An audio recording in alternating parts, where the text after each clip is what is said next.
Assalamualaikum warahmatullahi wabarakatuh. Pada hari ini kami dari kelompok 5 akan membahas tentang bahan ajar model atau maket dan bahan ajar audio. Yang beranggotakan saya, Dewi Fitriah Wulandari, Meila Arisma Putri, Khairul Muna, Mustafa Amin, Anita Lestari, Sinta, Iren Anikusuma, Arvina Dwi Aprilia, dan Lutfi Fadilah Putri. Yang pertama adalah bahan ajar model atau maket. Di sini pengertian dari model atau maket sendiri yang pertama adalah menurut Kamus Besar Bahasa Indonesia atau KBBI, model adalah barang tiruan yang kecil dengan bentuk atau rupa persis seperti yang ditiru. Kemudian maket adalah bentuk tiruan atau gedung, kapal, pesawat terbang, dan sebagainya dalam bentuk 3 dimensi dan skala kecil, biasanya dibuat dari kayu, kertas, tanah liat, dan sebagainya. Yang kedua, menurut Association for Educational Communication and Technology atau AECT, model diartikan sebagai konseptualisasi dalam bentuk persamaan, peralatan fisik, uraian atau analogi grafik yang menggambarkan situasi atau keadaan yang sebenarnya, baik keadaan apa adanya maupun keadaan yang sebenarnya. Kemudian menurut pendapat Sadiman, maket sebuah bangunan adalah dari bangunan yang sebenarnya tetapi bukan simulasi karena tidak untuk menggambarkan proses. Berdasarkan dari beberapa pengertian yang telah dikemukakan, dapat disimpulkan bahwa maket dalam hal ini diartikan sebagai bahan ajar pembelajaran 3 dimensi berupa benda nyata yang digunakan untuk menyampaikan suatu pesan kepada siswa agar lebih nyata atau konkret dan menarik. Yang kedua adalah pemanfaatan maket. Ada beberapa hal penting yang harus diperhatikan dalam memilih bahan ajar maket, yaitu yang pertama, model atau maket memiliki relevansi dengan materi yang akan diajarkan. Yang kedua, model atau maket memiliki ukuran tidak terlalu besar dan bobotnya juga tidak terlalu berat, sehingga dapat dipindahkan oleh satu orang. Yang terakhir, model atau maket dapat didapatkan selain di toko, dapat juga di sumber belajar seperti museum atau perpustakaan. Pemanfaatan bahan ajar maket bukan hanya digunakan untuk alat peraga tambahan, namun juga bisa digunakan dalam kegiatan evaluasi. Berdasarkan pendapat Daryanto, ada beberapa tujuan belajar dengan menggunakan bahan ajar maket, yaitu mengatasi kesulitan yang muncul ketika mempelajari objek yang terlalu besar atau objek-objek yang tak terjangkau secara fisik, untuk mempelajari objek yang telah menyejarah di masa lampau, untuk mempelajari konstruksi-konstruksi abstrak, untuk memperlihatkan proses dari objek yang luas, atau misal proses peredaran planet-planet.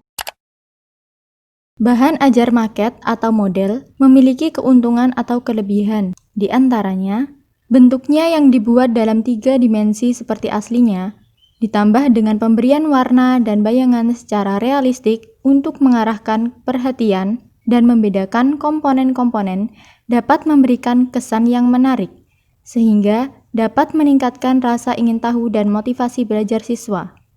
Selain itu, dapat juga memberikan pengalaman secara langsung dengan penyajian secara konkret atau nyata. Dapat menunjukkan atau memperlihatkan objek yang dimodelkan secara utuh, baik struktur bagian-bagiannya maupun alur proses yang terjadi secara jelas, sehingga daya ingat siswa akan meningkat. Bahan pengajaran akan lebih jelas maknanya, sehingga dapat lebih dipahami oleh siswa. Selain itu, memungkinkan siswa untuk dapat menguasai dan mencapai tujuan pembelajaran. Siswa akan lebih banyak melakukan kegiatan belajar, sebab tidak hanya mendengarkan uraian dari guru, tetapi siswa juga melakukan aktivitas lain seperti mengamati, melakukan, mendemonstrasikan, memerankan, dan lain-lain. Di antara kelebihan-kelebihan atau keunggulan di atas, terdapat beberapa kelemahan pada penggunaan bahan ajar maket atau model. Yang pertama, tidak dapat menjangkau sasaran dalam jumlah yang besar. Penyimpanannya memerlukan ruang yang besar dan perawatannya rumit. Juga memerlukan biaya yang mahal dalam pembuatannya. Jenis-jenis maket. Bahan ajar maket itu dikelompokkan ke dalam 6 kategori. Yang pertama yaitu model padat atau solid model. Model padat merupakan jenis model yang memperlihatkan bagian permukaan luar dari objek atau benda. Selain itu, dalam model ini bagian-bagian yang membingungkan ide utama dari bentuk, warna, dan susunannya seringkali dibuang. Contohnya, miniatur binatang dengan lilin, boneka dengan baju adat, miniatur rumah adat, dan miniatur pesawat. Yang kedua yaitu model penampang atau cutaway model. Model penampang adalah jenis model yang memperlihatkan bagaimana suatu objek terlihat jika bagian permukaannya diangkat untuk mengetahui susunan bagian dalamnya. Model ini sebagian ada yang menamakannya dengan model X-ray atau cross-section, yaitu model penampang memotong. Yang ketiga yaitu model susun atau build-up model. Model susun adalah jenis model yang terdiri atas beberapa bagian objek atau benda yang lengkap atau sedikitnya suatu bagian pokok dari objek tersebut. Contohnya yaitu model torso untuk memahami anatomi tubuh manusia, seperti mata, telinga, jantung, tengkorak, otak, dan sebagainya. Yang keempat yaitu model kerja.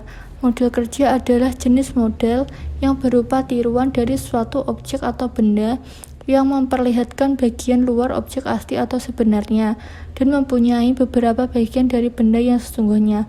Contoh model kerja yaitu mobil-mobilan, kereta api yang diputar, begitu juga kereta listrik, alat perlengkapan untuk pembuatan jalan, mesin-mesin pertanian, tungku listrik, perabot dapur, senapan, pesawat telepon, pesawat telegraf, dan boneka-boneka. Yang kelima yaitu mock-up, merupakan jenis model yang berupa suatu penyederhanaan susunan bagian pokok dari suatu proses atau sistem yang lebih ruwet. Susunan nyata dari bagian-bagian utama itu diubah sehingga aspek-aspek utama dari suatu proses mudah dipahami peserta didik. Contohnya yaitu mock-up untuk berlatih mengendarai mobil atau bisa disebut drive trainer. Yang terakhir yaitu diorama. Diorama adalah jenis model berupa sebuah pemandangan 3 dimensi mini untuk menggambarkan pemandangan yang sebenarnya. Pada umumnya, diorama terdiri atas bentuk-bentuk, sosok atau objek-objek atau benda-benda yang ditempatkan di atas pentas yang berlatar belakang lukisan yang disesuaikan dengan penyajiannya. Diorama ini terutama berguna untuk mata pelajaran ilmu pengetahuan sosial, sejarah, ilmu pengetahuan alam, bahkan dapat pula berbagai macam mata pelajaran. Contohnya diorama penemuan-penemuan dasar, diorama peristiwa bersejarah, dan diorama pabrik susu. Baik, lanjut ke submateri maket berikutnya, yakni kita akan membahas mengenai langkah pembuatan dan pembelajaran maket. Untuk menyusun sebuah model atau sebuah maket, hal pertama yang harus dipahami yaitu tentang unsur model atau maket sendiri. Bahan ajar ini jika dilihat memiliki kemiripan dengan bahan ajar berbentuk foto atau gambar. Jadi, ada 5 unsur yang menjadi strukturnya. Unsur-unsur tersebut secara berurutan meliputi judul, kompetensi dasar atau materi pokok, informasi pendukung, tugas atau langkah kerja, dan penilaian. Namun yang perlu dicatat bahwa keempat unsur tersebut dimulai dari kompetensi dasar hingga penilaian terdapat pada lembar kertas lain. Selain itu, bahan ajar seperti ini tidak dapat berdiri sendiri melainkan harus dibantu dengan bahan tertulis agar memudahkan pendidik dalam mengajar maupun peserta didik dalam belajar. Nah, dalam memanfaatkan model atau maket sebagai bahan ajar, kita harus menggunakan kompetensi dasar dalam kurikulum sebagai pedoman dan acuannya.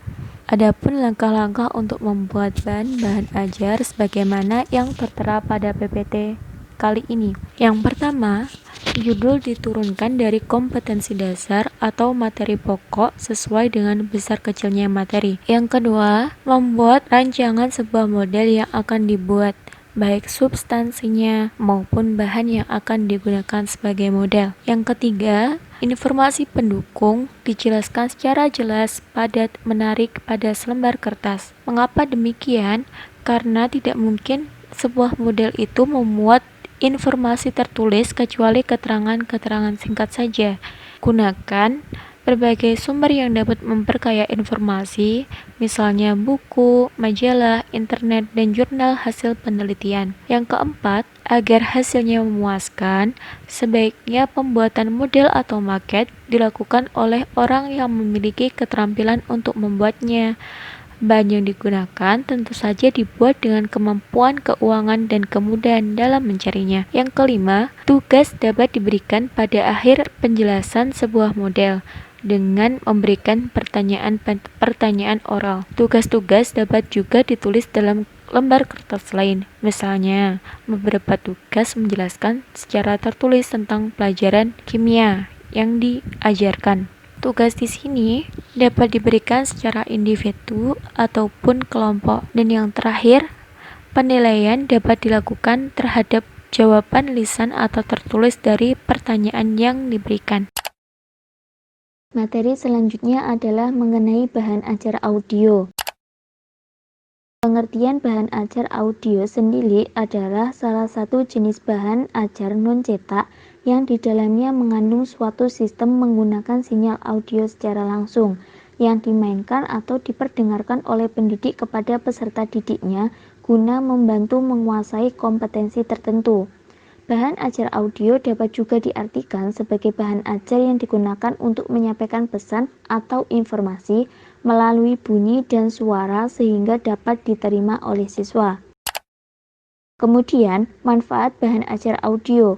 Menurut Nana Sujana dan Ahmad Rifai bahwa bahan ajar audio berfungsi untuk melatih segala kegiatan pengembangan keterampilan terutama yang berhubungan dengan aspek keterampilan mendengarkan. Pemanfaatan dan penggunaan bahan ajar audio dalam kegiatan pembelajaran yaitu yang pertama, pengajaran bahasa asing, yang kedua, pengajaran melalui radio, yang ketiga, paket-paket belajar untuk berbagai jenis materi yang memungkinkan peserta didik dapat melatih daya penafsirannya dalam suatu bidang studi. Sedangkan bahan ajar audio melalui radio memiliki fungsi dalam pembelajaran untuk melengkapi media utama lainnya. Dapat juga sebagai media utama yang dibantu dengan media lainnya atau bersama-sama dengan media lainnya. Jika dalam sistem pembelajaran jarak jauh menjadi salah satu media penunjang terhadap media utama. Keunggulan dan kelemahan bahan ajar audio. Dari sisi keunggulan, yang pertama, dapat dilaksanakan kapan saja dan di mana saja. Semisal dengan menggunakan alat perekam audio untuk pembelajaran bahasa Inggris yang dapat dilakukan di mana saja dan kapan saja. Kedua, media audio dapat melatih siswa untuk mengembangkan daya imajinasi yang abstrak. Ketiga, media audio dapat merangsang partisipasi aktif para pendengar. Misal, sambil mendengarkan siaran, siswa dapat melakukan kegiatan-kegiatan yang menunjang terhadap pencapaian tujuan. Yang keempat, dapat menggugah rasa ingin tahu siswa tentang sesuatu sehingga dapat merangsang kreativitas. 5. Dapat menanamkan nilai-nilai dan sikap positif terhadap para pendengar yang sulit dicapai dengan media lain. 6. Program audio dapat mengatasi batasan waktu serta jangkauan yang sangat luas. Dari sisi kelemahan, yang pertama, sifat komunikasinya berjalan satu arah. Dengan demikian, sulit bagi para pendengar untuk mendiskusikan hal-hal yang sulit dipahami. Kedua, lebih banyak menggunakan suara dan bahasa verbal. Ini akan menyulitkan bagi para pendengar yang kurang menguasai penguasaan kata dan bahasa yang baik. Ketiga, dapat menimbulkan verbalisme pendengar. Keempat, sulit untuk dilakukan pengontrolan karena media yang menggunakan audio biasanya dilaksanakan secara serempak dan terpusat. Baik, selanjutnya kita akan membahas struktur bahan ajar audio. Bahan ajar audio adalah semua bahan ajar atau materi yang diperoleh dengan cara diperdengarkan kepada peserta didik. Bentuk bahan ajar audio bisa berupa piringan hitam, CD atau compact disc, kaset, dan bisa juga berupa radio. Seiring dengan berkembangnya teknologi modern saat ini, kaset, CD, dan piringan hitam sudah jarang sekali digunakan karena dianggap kurang praktis dan tidak efisien. Program radio dapat dirancang sebagai bahan ajar, misalnya pada jam tertentu, guru merencanakan sebuah program pembelajaran melalui radio. Contohnya seperti mendengarkan berita siaran radio langsung suatu kejadian atau fakta yang sedang berlangsung. Berikutnya, yaitu terkait dengan prosedur pembuatan bahan ajar audio, terdapat beberapa hal yang harus diperhatikan, yaitu unsur-unsur bahan ajar audio dan langkah-langkah pembuatan bahan audio. Pada unsur-unsur bahan ajar audio yang berbentuk kaset atau piringan hitam atau compact disc meliputi 5 komponen, yaitu judul, petunjuk belajar, kompetensi dasar atau materi pokok, informasi pendukung, dan penilaian.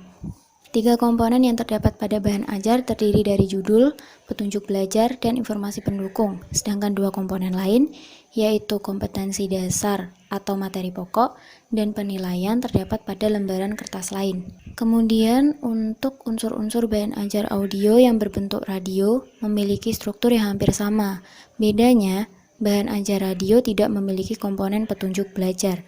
Komponen yang terdapat dalam bahan ajar radio ada 2, yaitu judul dan informasi pendukung. Sedangkan 2 komponen lainnya berupa kompetensi dasar atau materi pokok dan penilaian terdapat pada lembaran kertas lain.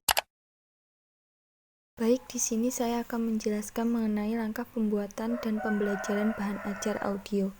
Untuk yang pertama, yaitu mengenai langkah pembuatan bahan ajar audio.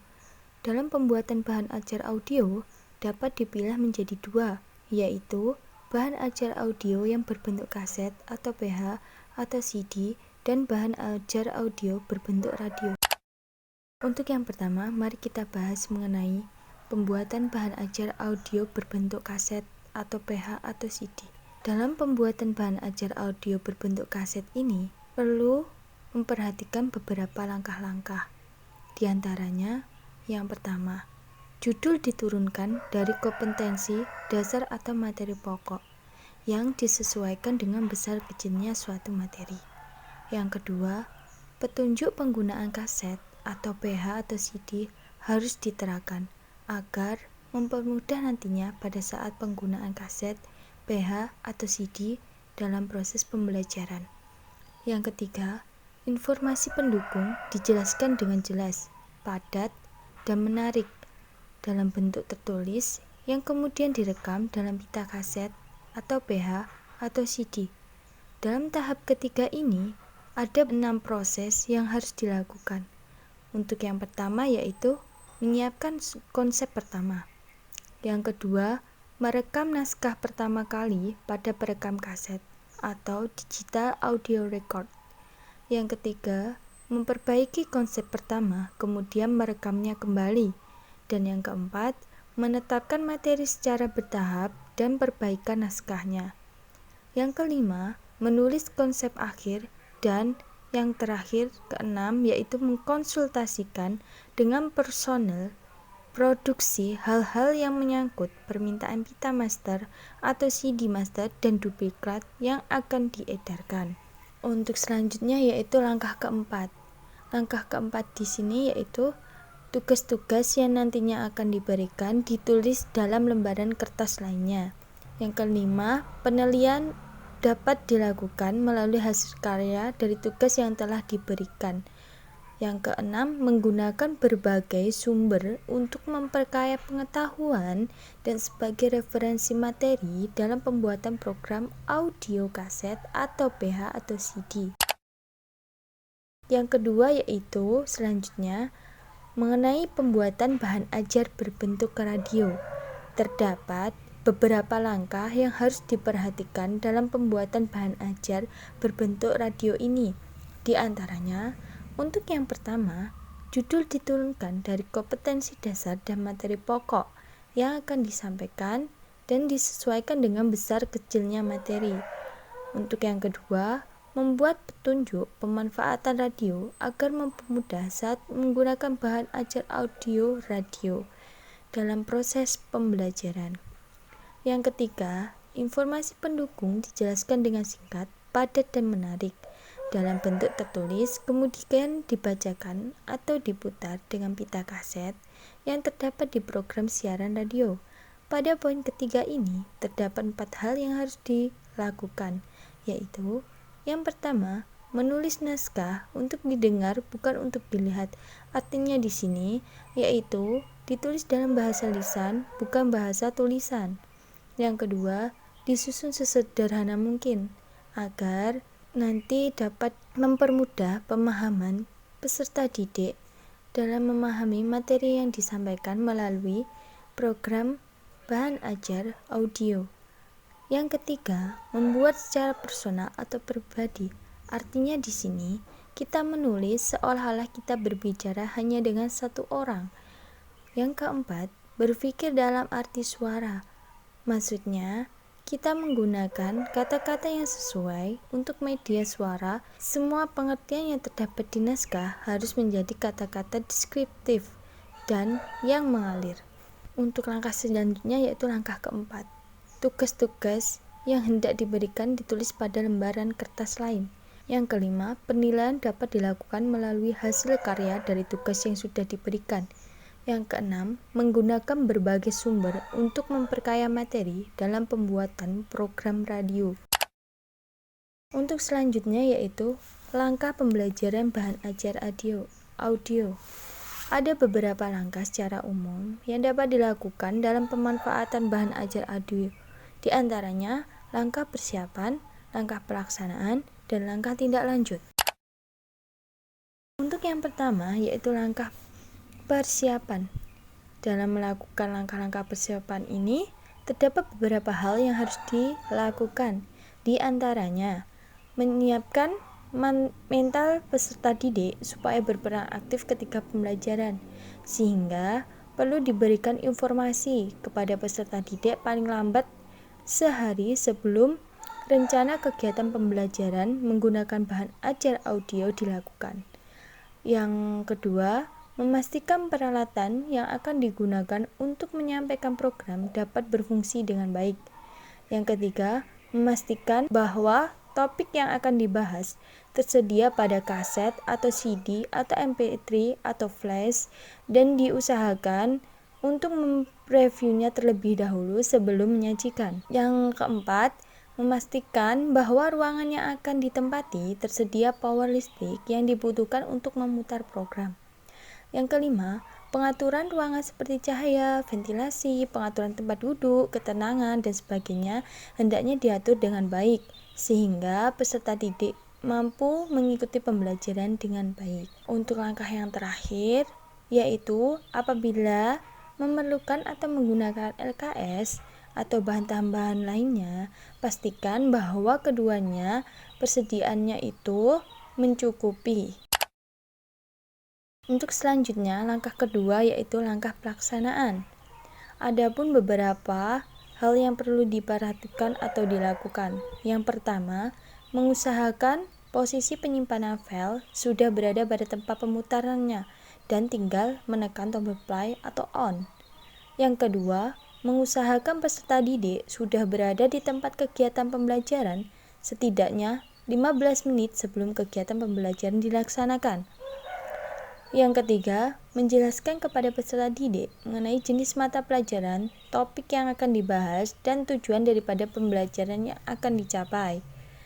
Yang keempat, meminta peserta didik untuk memperhatikan dan menyimak dengan baik-baik materi yang akan disampaikan melalui media audio dengan mencatat bagian-bagian yang dianggap penting dari pemaparan materi tersebut, serta mengikuti instruksi yang nantinya akan disampaikan lewat audio. Yang kelima, memutarkan program audio dengan mengklik tombol play atau on. Yang keenam, mengusahakan suasana pembelajaran dalam keadaan tetap tenang atau kondusif selama pemutaran program media audio. Yang ketujuh, memperhatikan dan mencatat berbagai reaksi peserta didik selama mereka mengikuti kegiatan pembelajaran dengan menggunakan program audio. Untuk langkah selanjutnya, yaitu langkah yang terakhir, tindak lanjut. Langkah tindak lanjut ini ada beberapa hal yang perlu dilakukan dalam pelaksanaannya. Yang pertama, meminta peserta didik untuk menceritakan ringkasan daripada materi pembelajaran yang telah mereka serap selama mendengarkan penjelasan materi melalui media audio tadi. Yang kedua, meminta peserta didik untuk menanyakan berbagai hal yang dirasa sulit dalam memahami materi pembelajaran yang baru saja mereka dapatkan dari penjelasan media audio. Yang ketiga, sebelum menjawab pertanyaan dari peserta didik, pendidik diharapkan memberikan kesempatan dulu kepada peserta didik yang lain untuk menjawab pertanyaan tersebut. Yang keempat, apabila semua pertanyaan sudah terjawab semuanya oleh peserta didik lain, maka pendidik tak perlu menjawab lagi. Artinya di sini, tugas pendidik hanyalah sebagai fasilitator. Yang kelima, memberikan tes untuk mengukur tingkat keberhasilan peserta didik dalam mengikuti proses kegiatan pembelajaran dengan pemanfaatan media audio. Yang terakhir, apabila terdapat tugas atau PR, segera disampaikan sebelum peserta didik meninggalkan tempat. Sekian uraian panjang dari kami. Semoga bermanfaat. Wassalamualaikum warahmatullahi wabarakatuh.